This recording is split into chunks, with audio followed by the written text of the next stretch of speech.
मातृ पिता पिता मुख्य भूर्भुवस्सु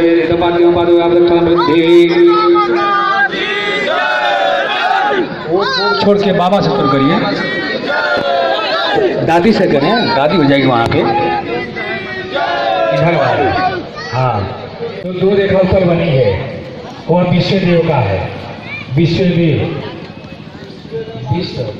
विष्णु भगवान का। फिर उसके बाद जो दूसरी रेखा बनी है वो आपके नाना नानी का है। नाना नानी के सास ससुर और नाना नानी और फिर वृद्ध नाना नानी का है। तो सब जो मिल चाहिए सभी जगह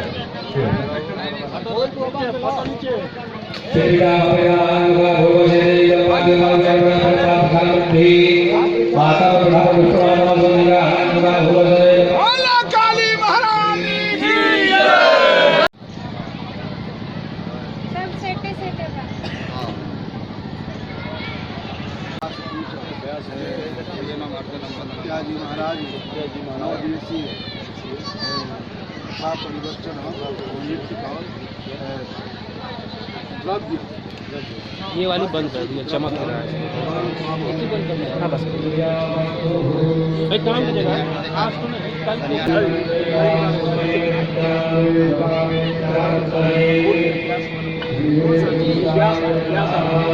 यहाँ पे लगा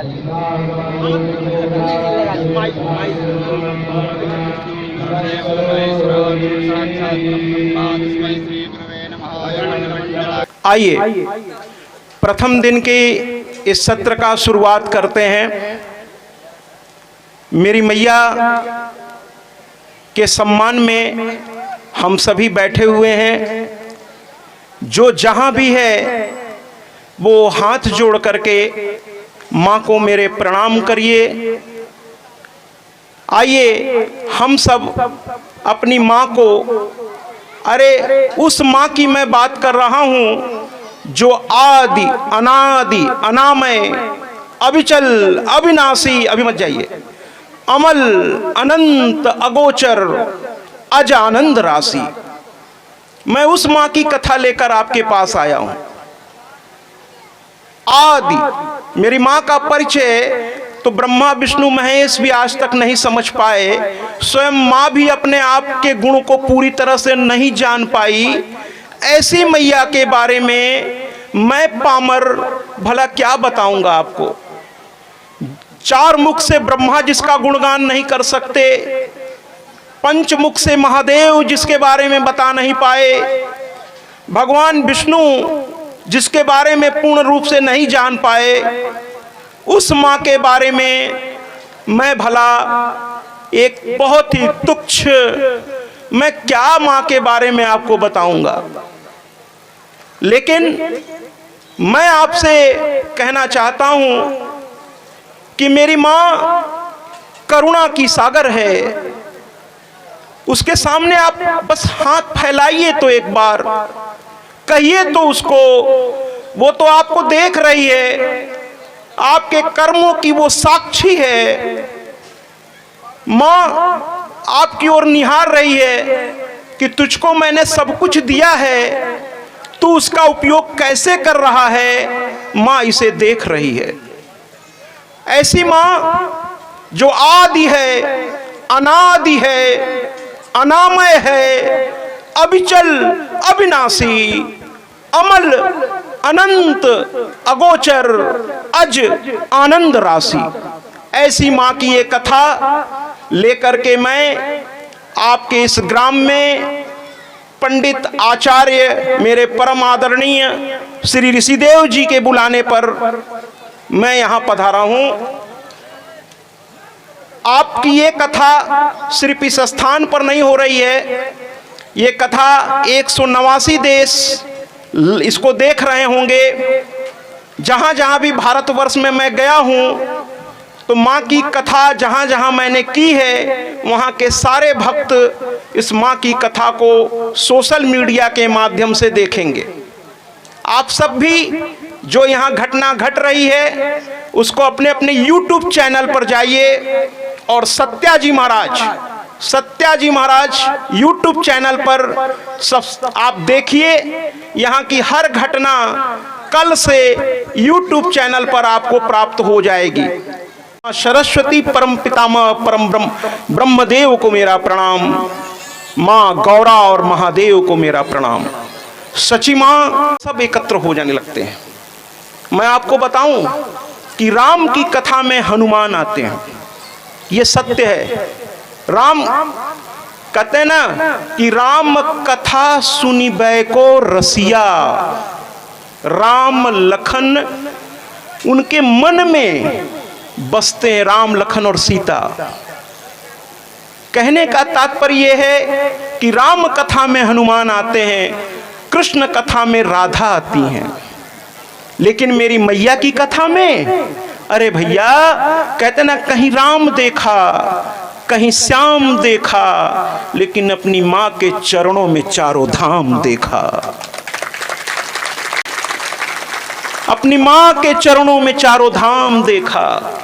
इसीलिए मैं माँ की कथा लेके निकला हूं कि जिसकी पूजा करके भगवान विष्णु पालन करता बनते हैं, जिनकी आराधना करके भगवान महादेव संहारक बनते हैं, जिनकी आराधना करके स्वयं ब्रह्मा जी रचनाकार बनते हैं, तो भैया अगर उनकी ही ताकत से ये सूर्य, चांद, ये पृथ्वी, ये ब्रह्मांड, ये सप्तऋषि, यहाँ का कण कण जिसकी ताकत से ही चलता है, तो अगर उसकी शक्ति लेकर सब लोग चल रहे हैं तो क्यों न हम उसी शक्ति के पास जाएं जिसकी शक्ति से सारा संसार चलता है, जिसकी शक्ति से सारा संसार चलता है। वो कहते हैं ना सैया भय कोतवाल तो अब डर काहे का। तो सुप्रीम कोर्ट का अगर मेन न्यायाधीश ही हमारा परिचित हो गया तो बस काम बन गया महाराज। किसी भी विभाग में अगर सबसे बड़ा अधिकारी ही आपका अपना है तो दिक्कत किस बात की फिर होगी। तो कहने का तात्पर्य यह है कि जब मेरी माँ ही सारे सब कुछ संचालन करती है, वो नित्या है, पूरा ब्रह्मांड उसमें विलीन होता है और उसी से प्रकट होता है, तो क्यों ना हम उस माँ की आराधना करें। इसीलिए हम गर्व से कहते हैं, हम कथा सुनाते हैं। किसकी? अपनी मैया की। क्योंकि हमारी माँ इस ब्रह्मांड की बीज है। इस ब्रह्मांड का उदय ही मेरे माँ के श्री चरणों में हुआ। अभी कथा में बड़ा आनंद आएगा महाराज। आपने भागवत बहुत सुनी होगी, राम कथा भी बहुत सुना होगा, लेकिन देवी भागवत का जो आनंद है वो अलग ही है महाराज। मैं तो भैया हनुमान जी से सीखता हूँ। हनुमान जी के सांसों में भी राम बसते हैं, क्योंकि उनके इष्ट हैं राम। क्या उनके सामने 33 कोटि देवता नहीं थे? अब जरा यहाँ स्पष्ट कर दूं कि कोटि का मतलब करोड़ नहीं होता महाराज। संस्कृत के जो विद्वान हैं वो जानते हैं कोटि का मतलब करोड़ नहीं है। यही हम लोग थोड़ा नहीं समझ करके परिभाषित कर देते हैं और विदेश के लोग हम लोगों का मजाक उड़ाने लगते हैं कि भैया ये 33 करोड़ देवता की ये लोग पूजा करते हैं। 33 करोड़ देवता की पूजा हम लोग नहीं करते हैं महाराज। 33 कोटि का मतलब 33 करोड़ नहीं है। कोटि का मतलब होता है सर्वश्रेष्ठ, यानी हमारे यहाँ 33 सर्वश्रेष्ठ देवता हैं। 33 सर्वश्रेष्ठ देवता हैं। तो हनुमान जी के समय में भी बहुत सारे देवी देवता थे, लेकिन उन्होंने अपने इष्ट को पकड़ा। हम लोगों यही समस्या है, हम लोग अपने इष्ट को नहीं पकड़ करके इनका देखा देखी उनका देखा देखी शुरू हो जाते हैं। अरे अपने इष्ट को पहचानिए और उसको ही पकड़ के चलिए।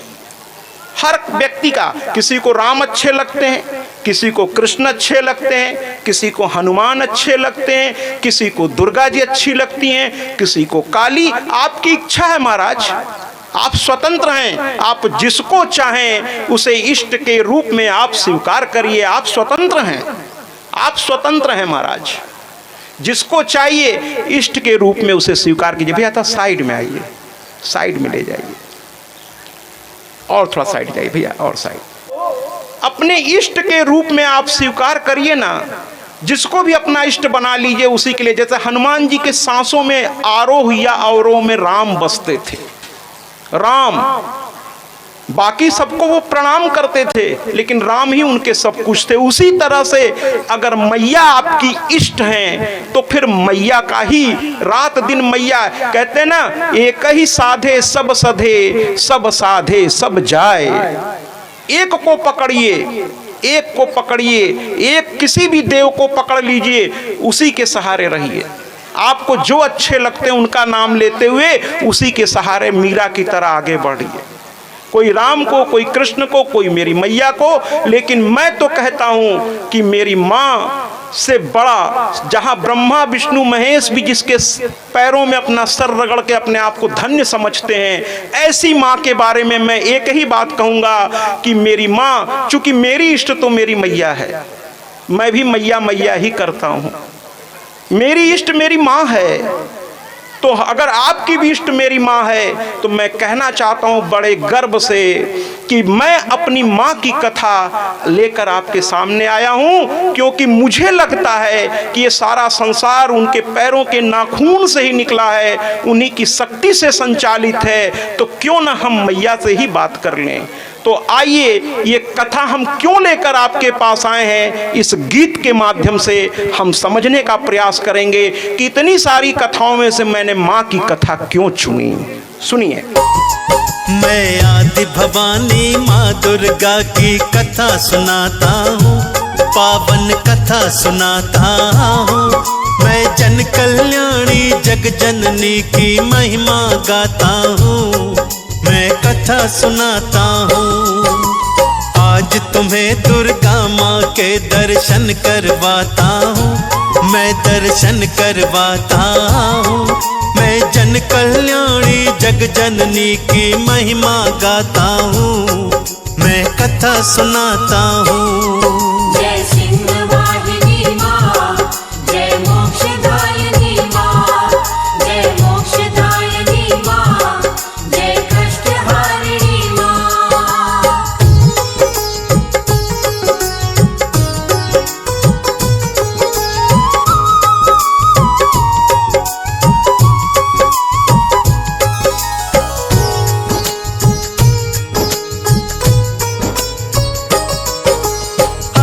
जोड़कर प्रेम से बोलो जग जननी की जय। रोग दोष सब मिट जाएंगे, मिट जाएगा भय। विघ्न विनाशक पीड़ा नाशक है दुर्गा माता। माँ का ध्यान लगाने से हर पाप है कट जाता। जग जाहिर है माँ के सिवा न कोई और सगा, इसीलिए माँ के चरणों में अपना ध्यान लगा। मन चाहा फल मिल जाएगा, पकड़ ले दरबार की। क्या बात है, मैं आपको बधाई देता हूं। वरना और जगहों पर जब कथाएं होती हैं तो पहले दिन जयकारा इतनी जोर से लोग लगाते नहीं हैं, तो मुझे कहना पड़ता है कि अरे भैया, हम लोग शक्ति के उपासक हैं, और शक्ति के उपासक में ऊर्जा की कमी हो सकती है क्या? शक्ति के उपासक हैं हम लोग महाराज। लेकिन आपने तो आनंद में ला दिया मुझे। आज मुझे बड़ा अच्छा लग रहा है आप जैसे भक्तों के बीच आकर। सपही ग्राम के एक एक नागरिकों को मेरा प्रणाम। आप वाकई माँ के भक्त हैं। कहना ही नहीं पड़ा जयकारा के लिए, इतनी जोर से आपने लगाया। और जो बच्चे अपने माँ बाप की अवहेलना करके, अगर आप विंध्याचल चले जाएं, पैसे के बल पर मैहर चले जाइए, अरे फ्लाइट लेकर सीधे वैष्णो देवी चले जाइए, लेकिन घर की माँ जो आपकी जननी है, अगर आप उसकी इज्जत नहीं कर रहे हैं तो वहां की माँ आपको देखेगी भी नहीं। कहेगी कि जिसने तुम्हें जन्म दिया तुम उसका सम्मान नहीं करते हो तो तुम मेरा क्या सम्मान करोगे। मैं कहना चाहता हूं, चूंकि मैं शिक्षक रहा हूं और युवाओं को लोग युवाओं से घबराते हैं और मैं तो युवाओं के बीच रहा हूं। रात दिन इंटर को मैं पढ़ाता था, लेक्चरर था मैं, फिर प्रिंसिपल बना था। तो मैं तो युवाओं से ललकारते हुए कहता हूं कि जिस दिन तुम्हें अपने पिता से नजर मिलाने की हिम्मत हो जाए उस दिन याद कर लेना कि अगर तुम बेरोजगार हो तो तुम्हारे अंतः वस्त्र यानी जो तुम कपड़े के अंदर इज्जत ढकने के लिए जो कपड़ा पहने हो वो भी तुम्हारे पिता का दिया हुआ है। अगर वो नाराज होके उतार लिए तो नंगे हो जाओगे। और उस पिता से नजर मिलाते हो तुम, उनको जवाब देते हो तुम। अरे जो अपने धूप में खड़ा होकर तुम्हें एसी कमरों में सुलाता है उस पिता को तुम नजरें मिला करके जवाब देते हो।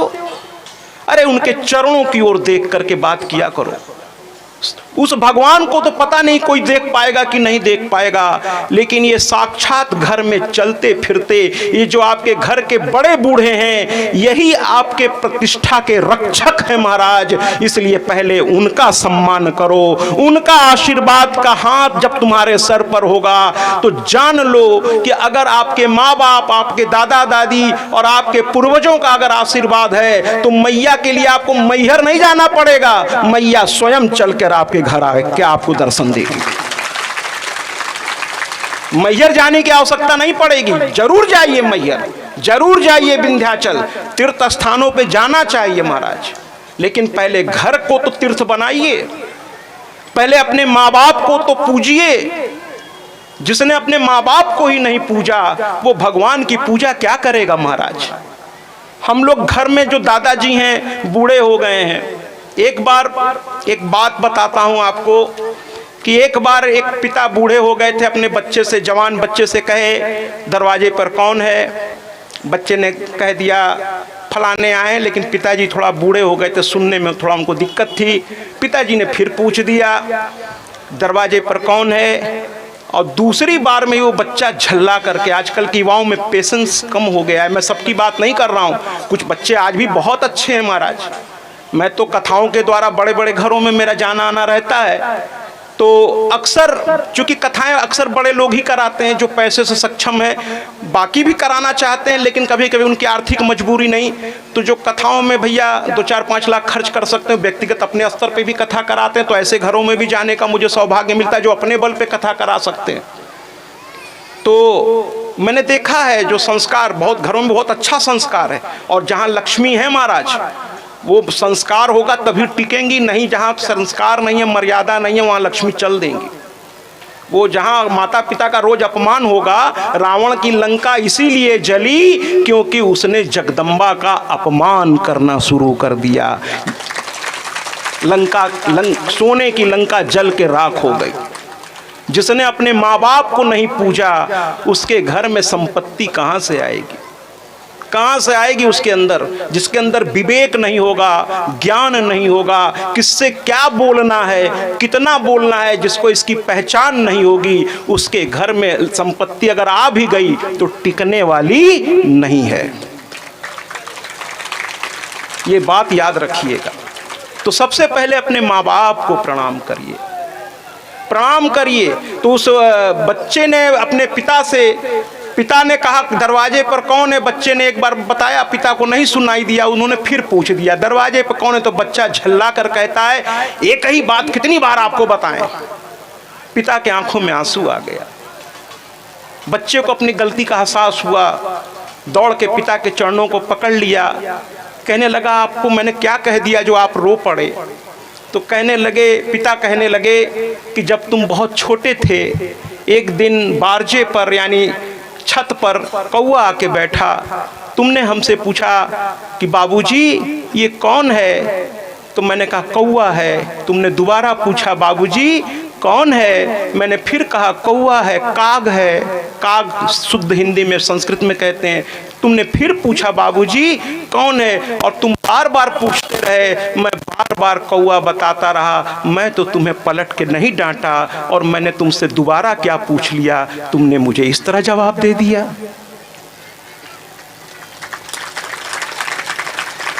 तुम 2 बार भी मेरे प्रश्नों का जवाब नहीं दे सके? तो धिक्कार है ऐसे औलादों पर जो अपने माँ बाप का ही सम्मान नहीं करते। महाराज, भगवान उनकी पूजा स्वीकार नहीं करेगा, नहीं करेगा उनकी पूजा स्वीकार।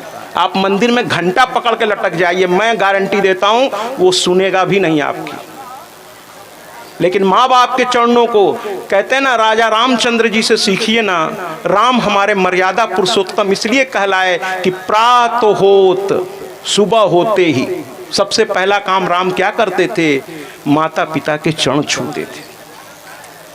प्रातः सबसे पहले अपने माँ बाप का वो मुख देखते थे, उनके चरणों की धूल अपने सर पे लगाते थे। हम लोग ये परंपरा छोड़ रहे हैं, मर्यादाएं भूल रहे हैं, नतीजा सामने है। इसलिए सबसे पहले अपनी माँ को प्रणाम करिए, अपने पिता को, अपने दादा दादी को, और आइए अब इस माँ को प्रणाम करते हैं।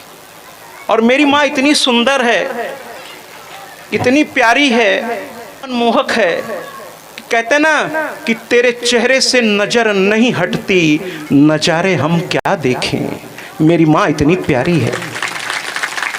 अरे जो प्रतिमा में इतनी सुंदर लग रही है, उसके लिए मैं क्या कहूं। साक्षात अगर ये आ जाए तो फिर तो कुछ और देखने की इच्छा ही नहीं रह जाएगी। महाराज, मेरी माँ बहुत प्यारी है। बड़ा भाग्यशाली होगा वो जो इनको साक्षात देखेगा। अरे इस गायक के द्वारा समझिए ना कि जिसकी प्रतिमा इतनी सुंदर, वो खुद कितना सुंदर होगा। चलिए सुनते हैं इस गीत को भी। नाम है तेरा तारणहारा, कब तेरा दर्शन होगा। जिनकी प्रतिमा इतनी सुंदर, वो कितना सुंदर होगा, वो कितना सुंदर होगा। नाम है तेरा तारणहारा, कब तेरा दर्शन होगा। जिनकी प्रतिमा इतनी सुंदर, वो कितना सुंदर होगा, वो कितना सुंदर होगा।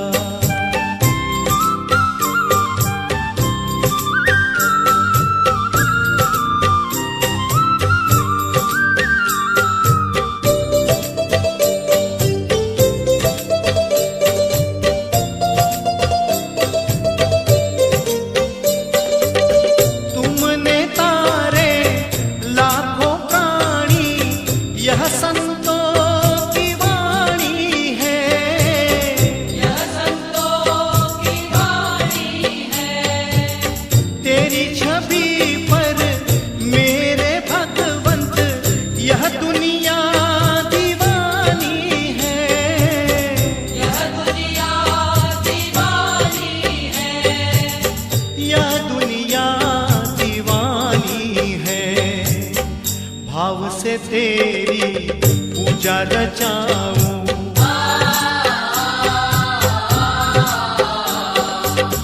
भाव से तेरी पूजा रचाऊं।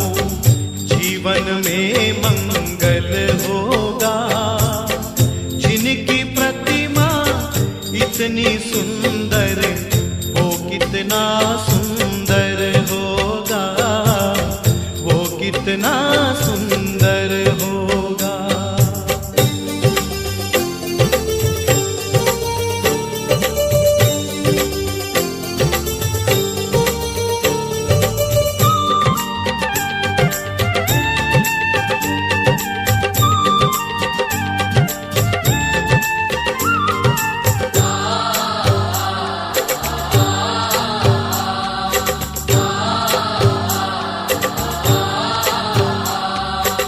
सुरवर मुनिवर जिनके चरणे निश दिन शीश झुकाते हैं, निश दिन शीश झुकाते हैं। जो गाते हैं प्रभु की महिमा, वो सब कुछ पा जाते हैं, वो सब कुछ पा जाते हैं। वो अपने कष्ट मिटाने को।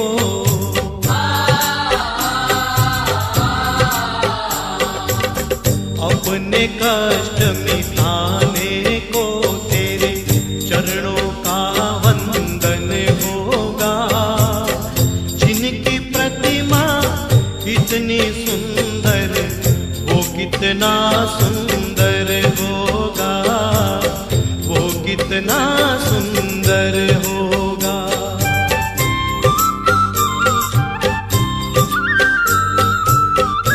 क्या बात है, आनंद आ गया, आपके बीच आकर आनंद आ गया। तो कहने का तात्पर्य है कि जो माँ के दीवाने होते हैं, जितने भी हम माँ के दीवाने हैं, हमको ये 4 लाइन, एक है तो ये एक चित्रहार, एक फिल्म का गीत है, लेकिन उसकी ये 4 लाइन अगर हम माँ की ओर मोड़ दें तो उसका भाव ही बदल जाता है।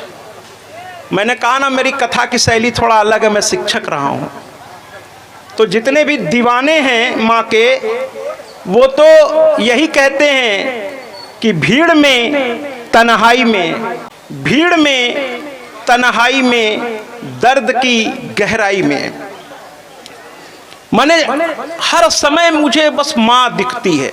राजकुमार जी भी शायद यही कहते होंगे, आपके बीच के राजकुमार जी जो माँ के भक्त हैं, और आप लोग भी। अभी बहुतों को मैं नहीं जानता, धीरे धीरे कथा जैसे जैसे आगे बढ़ेगी आप लोगों से मेरा परिचय होगा। एक से एक माँ के दीवाने हैं, माँ के दीवानों की कमी थोड़ी है महाराज, एक से एक माँ के। मुझे बड़ा अच्छा लगा, जैसे ही कथा प्रारंभ हुई, देखिए मेरे आगे कुछ युवा आकर के बैठ गए, बहुत अच्छा लगा। वाकई ये बिहार की धरती है ना, और जगहों पर युवाओं को बुलाना पड़ता। आते हैं महाराज, ऐसा नहीं कि नहीं आते, बाकी क्योंकि कथा लाइव हो रही है तो लोग कहेंगे भैया हमारे लिए ऐसा, ना ना ना, आते हैं, आते हैं, ऐसा नहीं है। लेकिन आज पहला ही दिन है और ये बच्चे बड़े मतलब भाव से आकर के सामने बैठ गए। तो ये जो माँ की दीवानगी है महाराज, धर्म के प्रति एक जो मर्यादा है, एक जो संस्कार है, और ऐसे बच्चों को अपना लक्ष्य मिलने में ज़्यादा दूर नहीं होता, बस लग के करना होता है। भाव है उनमें, बस थोड़ा परिश्रम करें, लक्ष्य उनसे ज़्यादा दूर नहीं होगा। मैं तो स्वामी विवेकानंद की तरह इनको ललकारते हुए कहता हूँ, एक शिक्षक की तरह, उत्तिष्ठितः जागृतः प्राप्य वरान् निबोधतः। उठो, जागो, और जब तक लक्ष्य की प्राप्ति न हो जाए चैन से मत सो। डॉक्टर APJ अब्दुल कलाम कहते थे, सपने सो के मत देखो, सपने वो देखो जो तुम्हारी नींद ही उड़ा दे। सपने वो देखो, सपना देखो और उसे पूरा करो। अरे अगर युवा ही सपना नहीं देखेगा तो क्या हम बूढ़े देखेंगे महाराज? देखेंगे तो युवा, हमारा भविष्य है ये युवा। हमारी तो बीत गई, इनकी अभी बहुत बाकी है, बहुत कुछ कर सकते हैं। इसलिए मैं जामवंत की तरह इन्हें ललकारता हुआ कहता हूँ, का चुप साध रहे बलवाना। और जैसे ही हनुमान जी को ये बात समझ में आई, जागिर चरण देई हनुमंता, सो तो गया पाताल तुरंता। अगर बड़े बूढ़ों की बात युवाओं के समझ में आ जाए और युवाएं उसका सम्मान करते हुए उस पर चल पड़े, तो फिर तो वही होगा कि जागिर चरण देई हनुमंता, सो तो गया पाताल तुरंता। युवाओं में इतनी शक्ति है। अरे ये पृथ्वी को है ना प्रणाम करके चल पड़े, जिनकी रास्ते को भी भारत की युवाओं को कोई रोक सकेगा? कोई नहीं रोक सकता। बस ये ठान लें कि हमें करना है, कोई रोक नहीं पाएगा। वो कहते हैं ना, हिम्मत करने वालों की हार नहीं होती और बिना कुछ किए जय जयकार नहीं होती। हिम्मत करने वालों की हार नहीं होती, ये ध्यान रखिएगा। तो राजकुमार जी और हमारे जैसे जो माँ के दीवाने हैं और आप जैसे, शायद वो भी यही कहेंगे जो ये इस गीत में ये 4 लाइन में कहा गया है, भीड़ में सरल सुगम भक्ति मैया के मन को है भाती। जिस घर में वंदन हो इसका खुशियाँ बरसा। कथा सुनाते जिनकी कृपा से दुख विपदा संकट मिट जाते हैं। सब खुशियाँ पाए भव करता ही जाए। मात कृपा से भक्त जगत में ख्याति पाते हैं। सर्व मंगल